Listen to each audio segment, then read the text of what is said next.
오늘은 메시아의 출정식, 메시아의 출정식이란 제목으로 말씀을 상고합니다.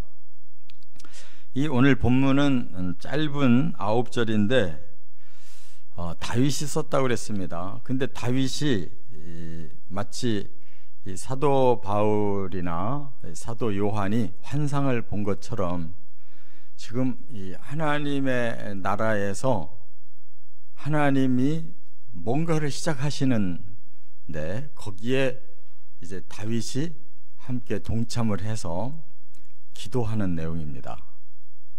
그러니까 이 광경이 지금 하늘에서 이루어지는 이 하나님이 인류를 구원할 그런 메시아를 세우시고 그 메시아를 이제 출정시켜서 이 땅에서 계획 세우신 대로 그 계획을 이루셔서 결국 인류를 어떻게 구원하실 것인가, 그 광경을 봤다 그 말입니다. 그러니까 이 9절의 단어 하나하나가 너무 기가 막히게 중요한 단어들이 여기에 이렇게 그 보석이 박혀 있듯이 이렇게 그 내용이 돼 있어요. 그래서 그냥 한자 한자가 너무 중요한 의미를 다 담고 있다 그런 말입니다. 그런데 또 거기다가 하나님의 말씀은 비밀이어서 그것을 그냥 소설처럼 다 풀어서 얘기를 안 하고 비밀스럽게 말씀을 하셔요.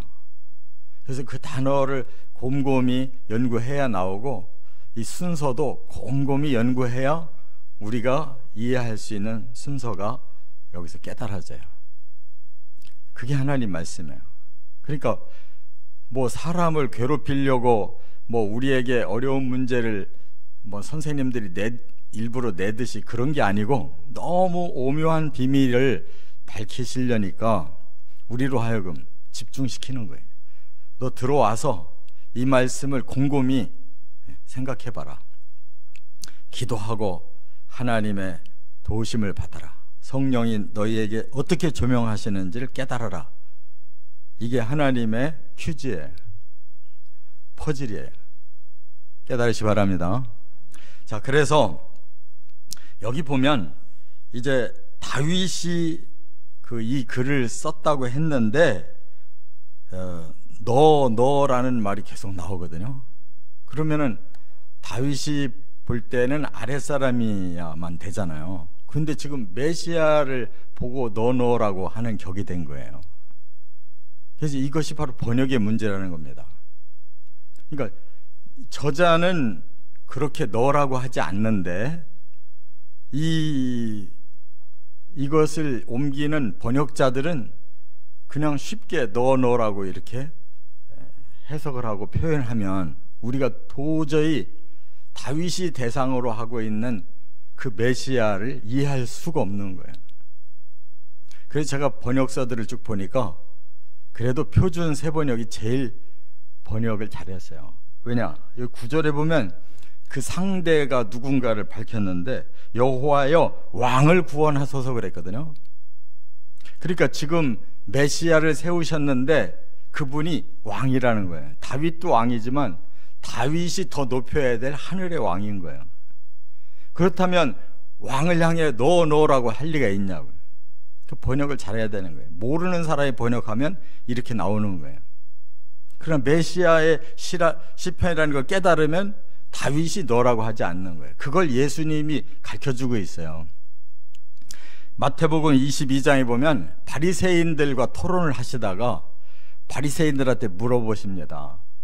시편 110편에 다윗이 메시아를 향해서 주께서 내 주께 이런 구절을 썼거든요. 거기 보면 주께서 내 주께 이르시되 시편 110편 1절이에요. 내가 네 원수를 네 발 아래 둘 때까지 너는 내 우편에 앉아 있으라. 이런 말씀을 써놨단 말이에요. 시편 110편. 이게 바로 다윗으로 하여금 이제 메시아를 깨닫게 하는 하나님의 메시지거든요. 그런데 다윗이 그걸 깨달았기 때문에 내 주 했는데 두 분의 주가 여기 있단 말이에요. 한 분은 하나님, 한 분은 메시아란 말이에요. 이렇게 정확하게 표현했는데, 너희들이 메시아가 다윗의 자손이라고 한다면 어떻게 조상이 다윗 보고 내 주라고 말할 수 있냐? 그게 무슨 뜻이냐? 그러니까 아무것도 대답을 못하는 거예요. 메시아는 다윗의 자손으로 오지만 그 근원은 하나님이시란 말이에요. 자기 자손이라도 그 근원이 하나님인데 하나님을 주라고 부르지. 이 하나님도 주고 저 하나님도 주란 말이에요. 하나님도 주고 메시아도 주란 말이에요. 다윗에게는. 그렇게 본래 해석이 된다면 그렇게 단어를 해석해서 표현해야 되는데, 여기 20편은 그렇게 안 돼 있다 그 말이에요. 그러니까 우리가 하나님 말씀을 제대로 깨닫고 제대로 번역하고 제대로 순종해야 된다는 거 깨달으시 바랍니다. 그래서 이제 오늘은 이 메시아가 하늘나라에서 공식적인 출정식을 하고 있는 그 내용이 뭘까 살펴봐야 돼요. 첫째, 3절과 4절을 먼저 해야 되는데, 메시아의 1차 출정 계획을 밝히고 있는 거예요. 1차 출정 계획. 네. 자, 3절에 보면 이렇게 말씀했어요. 네 모든 소재를 기억하시며 네 번제를 받아주시기를 원하노라. 여기 너는 바로 메시아예요. 메시아의 소재를 기억하시며 메시아의 번제를 받아주시기를 원합니다 라고 하나님께 지금 기도하고 있는 거예요. 그러면 메시아가 왜 소제와 번제를 하나님께 드릴까요? 그게 자기 자신을 희생시키는 순환의 메시아이기 때문에 그런 거예요. 제가 하나님의 뜻을 받들어 인류를 구원하기 위한 번제 제물이 되겠습니다. 그들을 위해서 제가 하나님 앞에 충성을 다하고 그들을 충성스러운 하나님의 백성을 만드는 일에 제가 헌신하겠습니다 하는 소제를 드린단 말이에요. 그걸 하나님은 잘 받아주십시오, 그런 얘기. 이 다윗의 그 영안이 지금 활짝 열려서 순환의 메시아를 알아보고 하나님께 간구하고 있단 말이에요. 자, 그러면 우리 예수님이 이 땅에 오셔서 자신이 번제 제물이 되셨기 때문에 죄값을 대신 지신 거고, 그렇죠? 소제라는 건 뭐예요? 충성의 제사거든요. 하나님 앞에 충성을 다하실 뿐만 아니라 그 죄를 씻은 성도를 어떻게 충성스러운 하나님의 백성을 만드는 일에 예수님은 모든 사역을 다 쏟은 거예요.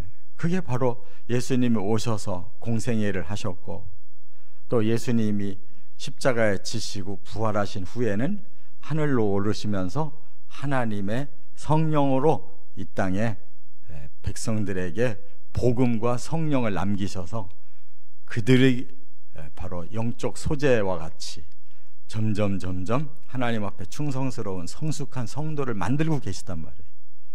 이게 1차 메시아의 계획이란 말이에요.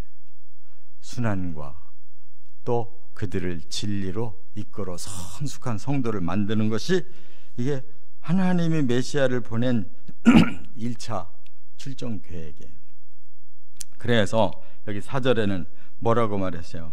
내 마음의 소원대로 허락하시고, 이 말을 바꾸면 메시아의 마음의 소원대로 허락해 주십시오. 메시아의 모든 계획을 이루어 주시기를 원하노라. 원합니다. 이게 얼마나 정확한 이 다윗의 고백이냐고. 메시아의 소원대로 다 이루게 해 주십시오. 메시아가 계획한 모든 그것이 그대로 이루어 주시기를 원합니다. 알면 이렇게 번역을 해야 되잖아요. 안 그래요? 메시아의 소원은 뭐예요? 하나님의 뜻을 깨닫고 그 뜻대로 자신이 대신 죽어서 인류의 죄를 씻고 자신이 모든 걸 헌신하고 하나님의 뜻에 충성을 다해서 그들을 복음을 주고 성령을 줘서 길러내는, 하나님의 백성으로 길러내는 이 일을 그대로 계획을 이루어 주십시오. 그 이루어진 것이 우리 신자들이란 말이에요. 할렐루야. 저와 여러분이 예수의 십자가로 구원받고 부활해서 성령을 보내심으로 그 복음과 성령으로 우리가 이렇게 하나님 백성으로 만들어지고 있단 말이에요. 다윗이 그걸 알고 그 소원을 이루어 주세요. 그 계획을 다 이루어 주세요. 기도가 이런 차원이 있어야지. 두 번째, 1절과 2절에는 이제 반대로 1절과 2절로 내려가 보면 메시아의 2차 출정 계획을 밝히고 있는 거예요. 메시아는 다시 오시는 거예요. 처음 오시는 메시아는 순환의 메시아였지만 다시 오시는 메시아는 그게 아니에요. 심판의 메시아예요. 그리고 구원을 완성시키는 메시아란 말이에요. 그래서 1절에 뭐라고 그랬어요? 환난 날에 여호와께서 내게 응답하시고 야곱의 하나님의 이름이 너를 높이 드시며.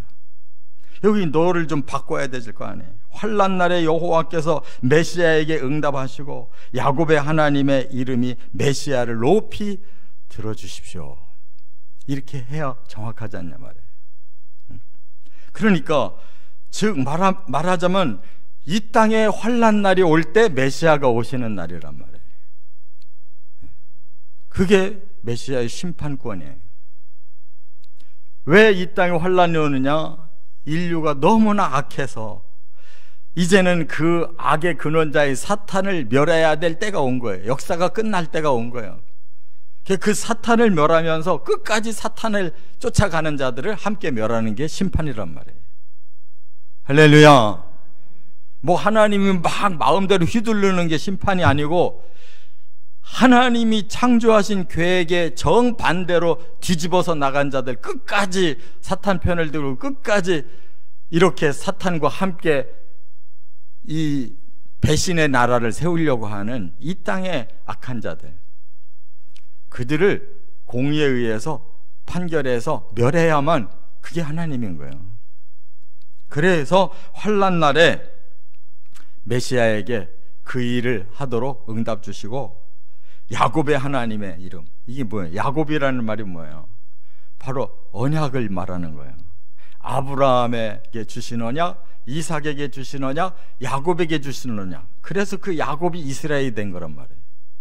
그래서 그 자손들을 하나님이 선민으로 삼으신 거란 말이에요. 그들에게 언약을 주셨으니 그 일을 이루셔야 영광을 받으시는 거 아니냔 말이에요. 선민들에게 영광을 받으셔야 된단 말이에요. 그래서 이제 하나님은 메시아를 응답해 주셔서 그 심판날에 완벽한 심판을 할 수 있도록 하나님 높여주십시오, 그런 말이란 말이에요. 또 2절에는 성소에서 너를 도와주시고 시온에서 너를 붙드시며. 저는 이걸 깨닫고 보니까 너 한 것이 너무 송구한 거예요. 왜 너냐고. 성소에서 메시아를 도와주시고, 하늘 성소를 말하는 거예요. 할렐루야. 다윗은 땅의 성전도 못 짓고 죽었어요. 하나님 허락을 안 해서. 나는 장막에 거하는 신이 아니다. 너는 전쟁을 많이 치렀기 때문에 내 성전, 거룩한 성전을 질 자격이 없다. 그래서 다윗은 하늘 성소에서 메시아를 도와주십시오, 하늘 시온에서 메시아를 붙들어 주십시오, 그 말이에요. 여기 시온이 나오잖아요. 시온은 하나님의 나라를 말하는 거예요. 성소가 그곳에 있다고 계시록의 4장에 여호와의 그 보좌를 말씀하고, 거기에 또 24장로가 경배하고 네 스랍이 하나님을 지키며 천군 천사들이 거기서 경배하고 그랬잖아요. 바로 그 하나님께서 환난 날에 공의의 심판자로 오시는 그 메시아를 도와주셔야 된다는 거예요. 또 2절에 뭐라 그랬어요? 성소에서 너를 도와주시고 시온에서 너를 붙드시며 그랬는데, 이 시온은 하나님의 목표고 메시아 사역의 목표예요. 바로 심판을 하고 그 다음에 성도를 시온으로 끌어올려야 되잖아요. 거기까지가 2차 출정 계획이란 말이에요. 메시아의 계획. 그러니까 시온을 완성하는 게 계획이란 말이에요. 그렇게 해달라고 기도하고 있어요. 이것이 성경의 스토리인 것입니다. 하나님의 구원 계획과 메시아의 사역. 그대로 세 번째, 이제 어떻게 됐느냐? 결론. 5절부터 9절에 메시아의 출정 승리를 여기서 밝히고 있어요. 5절에 보니까 우리가 너의 승리로 말미암아 개가를 부르며 우리 하나님의 이름으로 우리의 깃발을 세우리니 여호와께서 내 모든 기도를 이루어 주시기를 원하노라. 이것도 다시 바꾸면 우리가 메시아의 승리로 말미암아 개가를 부르. 그렇잖아요. 우리가 언제 개가 부를 능력이 어디 있어요? 메시아가 승리하셔야 우리가 같이 승리하는 거예요. 할렐루야. 또 우리 하나님의 이름으로 우리의 깃발이 세워지는 거예요. 하나님의 이름의 깃발이 세워지는 거지 우리가 뭘 했다고 우리의 이름으로 깃발이 세워지겠냐고요. 하나님의 그 은혜로 또 예수 그리스도의 그 은혜로 하나님의 이름의 깃발이 그날 펄럭일 거예요. 그게 우리가 구원이 이루어지는 날이란 말이에요. 여호와께서 메시아의 모든 기도를 이루어 주시기를 원합니다. 이게 두 번째 오시는 재림하시는 메시아 예수님이 소원하고 하고 싶어 하시는 일이란 말이에요. 이거 아직도 안 이루어졌잖아요. 장차 오실 거란 말이에요. 그 다음에 6절에 보면 뭐라고 그랬어요? 여호와께서 자기에게 기름 부음 받은 자를 구원하시는 줄 이제 내가 아노니 그의 오른손에 구원하는 힘으로 그의 거룩한 하늘에서 그에게 응답하시리로다. 이 한 단어가 기가 막히잖아요. 자기에게, 이게 메시아에게, 여호와는 메시아에게 기름 부음 받은 자를 구원하시는 줄 이제 내가 알았습니다. 하나님이 기름 부음 받은 메시아를 통해서 인류를 구원한다는 사실을 이제 저는 확실히 알았습니다 라고 다윗이 고백하고 있는 거예요. 그런데 그 오른손에 구원하는 힘, 메시아에게 모든 권세를 하나님이 다 주셨기에 그 오른손에는 구원하는 힘이 있습니다. 인류를 그 악한 자들을 심판하고 거기서 빼내서 하늘나라로 구원시킬 힘이 바로 그 메시아의 오른손에 있습니다. 그 말에. 그러니까 예수 없이는 우리는 구원이 없는 거예요. 재림하시는 예수님을 만나야 그 오른손의 구원의 힘으로 우리가 구원받는 거예요. 그렇지 않습니까? 그래서 그의 거룩한 하늘에서 그에게 응답하시리로다 그랬어요. 거룩한 하늘이 뭐예요? 그게 천국이에요. 그걸 그가 이루어야 된다는 거예요. 그게 메시아의 마지막 사역이에요. 거룩한 하늘을 이루는 것이 메시아의 사역이라고. 천국을 이루는 것이. 그래서 예수님은 지금 천국 준비하고 계시고 다 되면 우리를 데리러 오셔서 끌어올리시는 거예요. 그 천국으로. 거룩한 하늘 나라를 완성시키려고. 할렐루야. 7절에는 어떤 사람은 병거, 어떤 사람은 말을 의지하나. 이게 세상의 방식이에요. 세상의 방식은 병거가 많고 말이 튼튼한 게 많으면 그들이 최후의 승리자가 될 줄로 알아요. 그게 바로 적그리스도가 하는 짓이에요. 거짓 선지자가 하는 짓이라고요. 그래서 인류의 모든 막강한 것들을 다 끌어모아서 여기가 우리가 통치할 나라다 하고 선포하는 거예요.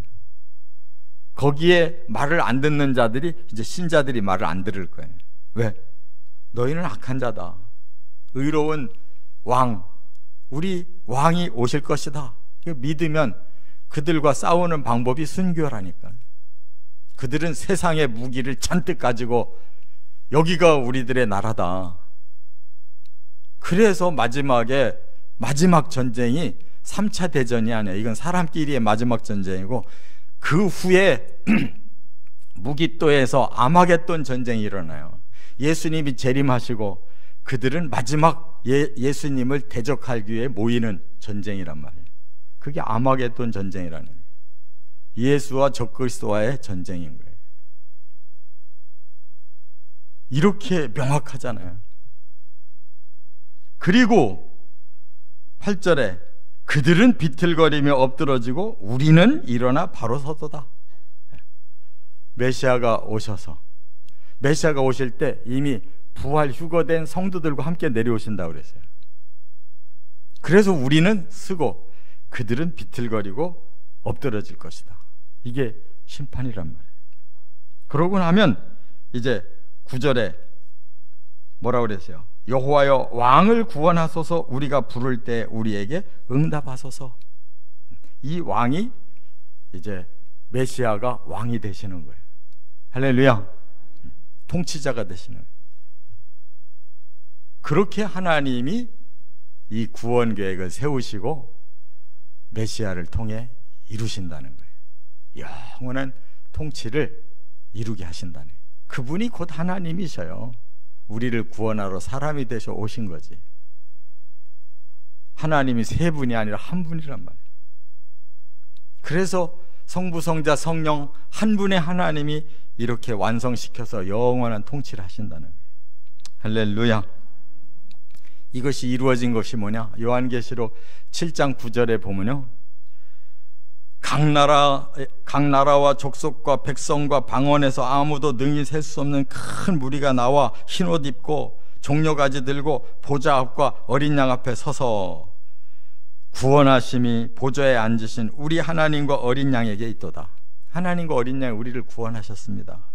모든 천사가 보좌와 장로들과 네 생물의 주위에 서 있다가 보좌 앞에 엎드려 얼굴을 대고 하나님께 경배하고 아멘, 찬송과 영광과 지혜와 감사와 존귀와 권능과 힘이 우리 하나님께 세세토록 영원토록 있을 것입니다. 아멘. 그러잖아요. 거기에 우리가 각 나라와 족속과 백성과 방언에서 아무도 능히 셀 수 없는 큰 무리가 흰옷 입고 나왔다고 그랬는데 그 중에 우리가 들어가 있을 거예요. 이렇게 9절에 하나님의 비밀 구원의 스토리를 다 담아놓은 게 이거 얼마나 위대하냐. 그런데 이것이 쓰인 지 3000년 됐는데 대부분이 몰라.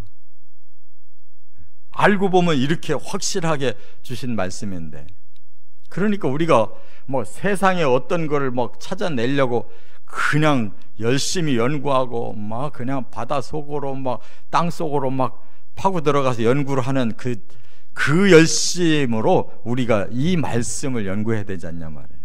이 세계에 들어가려면 목사만 연구해서 들어갈 거예요? 하나님은 성도들에게 똑같이 원하시는 거예요. 목사가 앞장서서 연구하고 성도들도 같이 그 말씀을 깨달아가며 함께 들어가는 거란 말이에요. 할렐루야. 정말 뜨거운 가슴이 아니고는 천국을 향할 수가 없는 거예요. 이 땅에서도 진짜 중요하다고 생각하면 모든 걸 다 쏟잖아요. 우리가 천국만큼 그렇게 열정적으로 쏟아야 될 다른 대상이 또 있냐고. 하나님의 말씀을 가볍게 보는 사람은 가볍게 끝날 거예요. 중하게 보는 사람은 중하게 쓰임 받을 거예요. 그 축복이 있으시길 주의 이름으로 축원합니다.